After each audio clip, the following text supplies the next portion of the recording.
So there's this really fantastic article on Medium called The Calorie Myth. And I've pulled some information from here, but other things that I've known about, and this is sort of a mix of things. And he has this wonderful quote to begin with that I resonated so much with. And he says, "This is more or less the central myth of the Western diet. The word myth here doesn't necessarily mean that calories aren't real.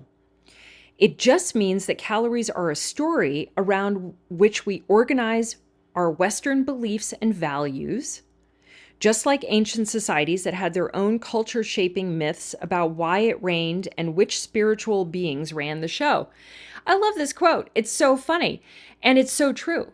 We have a whole mythology that goes around proper eating, weight gain, weight loss, and this constant idea, which I think sort of reduces us to robots, like we're calories in and then calories out and calories in, calories out.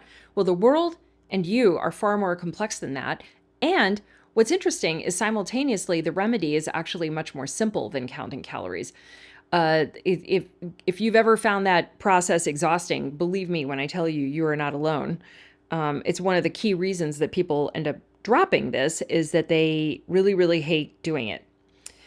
So, how did we get to the point where it became something for weight loss? Well, we're going to fast forward from the 1800s, from the bathtub to the 1960s, which is, and by the way, before I say this, I am in no way blaming feminism for packaged foods, but we had a lot of women enter the workforce and either leave homemaking behind or do what we do today, which is basically all of it.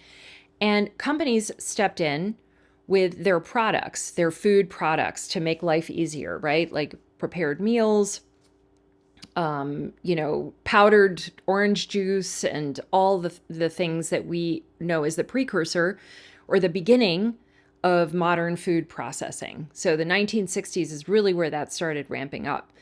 And in fact, it has ramped up and ramped up and ramped up pretty significantly all the way to now, which it keeps on going. And you can actually look at the rise of food processing at the same time as the rise in obesity. Exactly the same. Just put one chart right over the top of the other. And it becomes very clear what the issue was. And, in podcast number 1, or in episode 1, I talk about our mothers with their weight anxiety.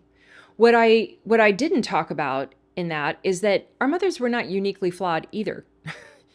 What they were sort of victims of food processing.